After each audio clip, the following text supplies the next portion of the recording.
su davali pare. Milijarde su u pitanju dolara za koje su oni kupili srpsku zemlju na Kosovu. Radi se bukvalno milijardama dolara. Šiptari su, mislim, od toga je naš mnogostradalni narod sa Kosova kupio nekretnine po Srbiji, po Kraljevu, Kruševcu, Beogradu i tako dalje. Od tog novca je kupio, što su Šiptari dali. Šiptari su odradili bukvalno, nadobijali su se batina kakvi se niko nije nadobijao. Već sam pominjao još jednom da kažem.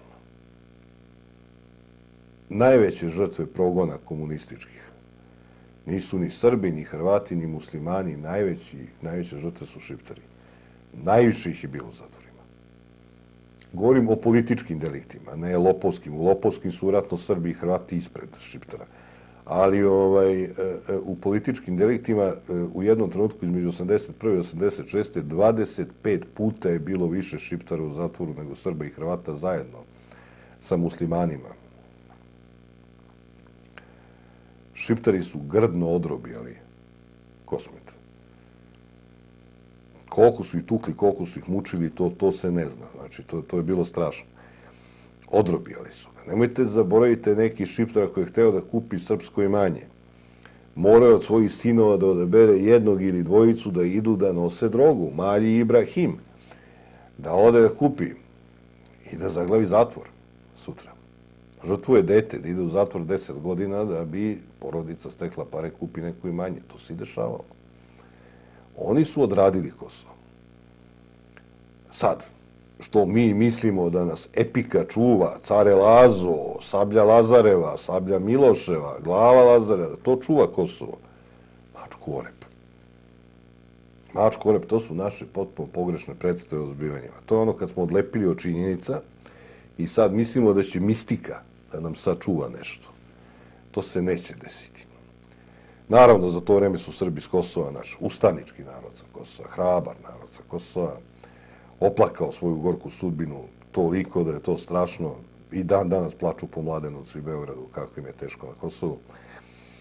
Imanja su im vredila kao da su u Njujorku, kao da nisu u Vukojebini nekoj.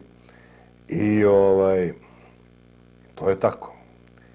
Kad je Srbim prebijen od Šiptara, to je kuku majko. Kad naša policija prebije Šiptara, to nigde nema u novinama. To se svuda desilo. Hrvati su odradili Krajinu dok su Krajišnici ležali i čekali da ih nagradi sudbina. Imali su u jednom trenutku Zagreb ispod sebe, mogli su ga zauzmu, nisu. To ti je to posle. Sad plači ovde na Busijama, plači gde hoćeš, ali tamo vala više neće plakati u Kninu. To je ta priča. Sve što smo mogli propustili smo jer smo prividno kuku Kosovo, kuku Krajino, umrijeću, zaboraviti neću, to je na površini, a ispod toga daj pare. Mi nismo htjeli da dajemo pare, nego da dobijamo pare. Šiptari su davali pare. I to je cela priča.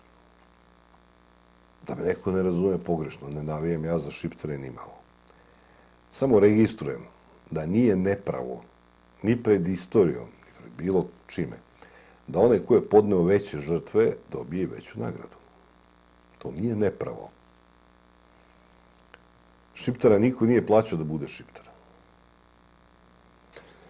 Naš mnogostradalni narod sa Kosova, samozvani čuvar Kosovskog zaveta, jer Kosovski zavet nije ničiji nego od Kosovaca, kakve veze ima Lazar s nama i Miloš, to su njihovi ljudi i tako dalje, nikad nijedan ustanak nisu podigli. Nikad nisu probali da se oslobode šiptarskog zuluma bez ostale braće. Niko nije želeo da rizikuje. Šiptari su rizikovali. Sad mi kažemo, malo je Srba na Kosovu. Pa malo je bilo i Šiptara u Jugoslaviji. Šiptara u Jugoslaviji u jednom trenutku bila 3%. Kad su digli prve ustanke, 81. tamo, prvi bio i 68. pa 81. Bilo ih je malo. Bilo ih je malo i kad su posle Drugog svjetskog rata dizali tamo ustanke. Nije ih bilo najviše. Mi uvijek imate izvan, malo nas je. Pa braćo, je to vaše? Borite se za vaše. To je tako. Ni za što se borili, ni palo na pamet. A ovaj naš mnogostradalni narod na Kosovu, koji mnogostradava svakog dana, pošto ni jedan deo srpskog naroda nije mnogo stradao, mislim, nikad mi ovde u Srbiji nismo mnogo stradalni. Uvek je neki drugi deo srpskog naroda mnogo stradalni. Mi nismo stradali, mi nismo izgubili trećinu stanovništva u Prvom svetskom ratu, mi nismo ništa, uvek stradaju neki na rubovima srpstva.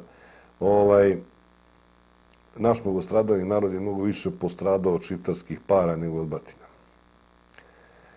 Od raznih dodataka, od svega toga, od duplih plata, od kombinacija. Od toga se postradalo. Od toga se mnogo stradalo. Srbin hoće postrada od para. To sam gledao ne jedan put, cijelo života to gledam.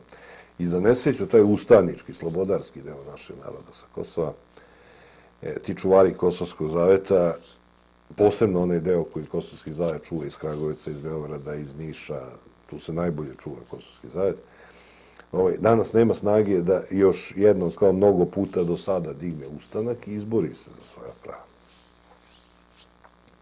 Dosta su ustančili, borili se sad malo mi. Pravo Ujedinjene nacije, da tamo tražimo Kosovo. Pa ako daju, ako ne daju, jebi ga, onda opet dodatak. Šta da radiš? To tako ide. Samo da Pacoli ne uđe na zadnja vrata, ako se to desi, a onda propala priča. O našem novostradalnom Kosovu, to su neke mutne vode. Zapravo su priče. Ja bih mnogo volio da vidim svi koji viču ne damo Kosovo. Objasnite mi kako ste ga odbranili. Kako mislite da ga branite? Čime? Parolom Kosovo je srce Srbije. Ako to sačuva Kosovo, onda sam ja potpuni dostan. Kako ne date Kosovo kad je ono već dato? Imate i neku predstavu o prošlom vremenu, sadašnjem vremenu, budućem vremenu. Ja znam da, naravno, Kosovo posle povlačenja 1999. godine nije moglo se sačuva. Nemaš čime ga čuvaš. Vojska, policija, odošli, čime će ga čuvaš?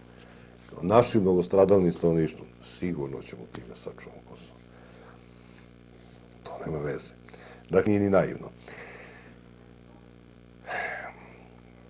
Nisam jednom slušajući i polemišući sa nekim mojim, danas se to moderno kaže, hejterima, mrziteljima, koji su to govore o meni, vrlo ružne stvari, nekada možda i sa razlogom, nije ni važno, ali optužuju me da sam ja drugosrbijanac, domaći, strani, plaćenik i tako dalje, u svakom slučaju plaćenik. Ja kad ih slušam, ja mislim da se oni javljaju upravo tog trenutka iz oslobođene Đakovica, ne iz Beograda koji ja. I oni i ja sedimo u Beogradu, samo što oni brane Kosovo, a ja ga ne branim. Je li to jasno? Mislim, ja ne razumem. Ja sam mislio da se Kosovo brani tamo. Ja ga ne branim, priznajem. Evo, ja sedim ovdje u Beogradu, ne branim Kosovo, a vi što ga branite, objasnite mi kako ga isto branite iz Beograda kao ja. Samo mi to objasnite. Ako postoji neko razumno objašnjenje. Nikad nisam čuo nekog od ovih što govore za Kosovom, za svetinjama, za mnogo stradalim srpskim narodom i tako dalje, koji kukaju nad zakonima koji se krše, pa viču ne mogu da se krše zakoni, kako mogu da se krše zakoni i tako dalje. Nisam čuo nikoga ko izvolio, recimo, objaviti šta bismo mi uradili ukoliko bi, recimo, sačuvali Kosovo. Sećate se? Izađite, braćo patrioti, objasnite, evo, Kosovo jutro se tači pred omisijom, rekao, hoću da ostajem u Srbiji. Objasnite nam gde ćemo nađemo pare za vojsku i policiju na Kosovu. Jer tamo se mora držati okupacijona para, da se ne lažemo. Odakle ćemo naći pare da izdržamo njihov prosvetni sistem, zdravstveni sistem? Kako ćemo da im dajemo penzije, plate, dečje dodatke? Kako ćemo sve to da izgledamo? Pravog patriotu nikada ne uznemiravaju činjenice, ozbiljne činjenice života. On bi dalje vikao, ne damo Kosovo je srce Srbije, nema veze. Te priče praktične, odakle pare i to nikad ga nije interesovalo. Do njegove prve plate, kad on dobije prvu kombinaciju i prvu platu s Bogom, patriotizmu i to tako ide. Dakle, oni svi izgoreše, samo što nikad nisam čuo neku ozbiljnu priču, a šta ako stvarno, zamisli slučajno Patači, da nas stvarno mrzi, on bi se vratio u Srbiju i doveo na 1 milion birača. Da nas stvarno mrzi, da nas ti šiptari stvarno mrze, vratili bi se nama. I razbucali bi nas ovakve kakvi smo kao očale. Imali bi 2 potpredsjednika vlade, 5 ministara, mogli bi raditi što hoće.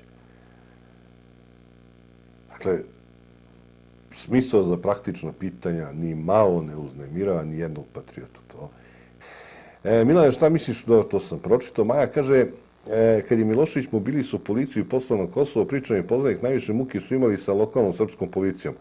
Oni su bili besni na policiju Srbije jer im je svojim dolaskom pokvarila kombinacije. Naša vojska i policija su vrlo loše bile primljene od lokalnog stanovništva na Kosovu. Govorimo o srpskom stanovništvu. Uglavnom su bile vrlo loše primljene. Možda nešto bolje u Metohiji gde su bili Crnogorci. Crnogorci po habitusu svome su osjetili moment da se zakači nešto, da se otme nešto i oni su bili u tom smislu, kako da kažem, drugačiji. A ovi drugi, boga mi, ko da im je strana sila došla. Mila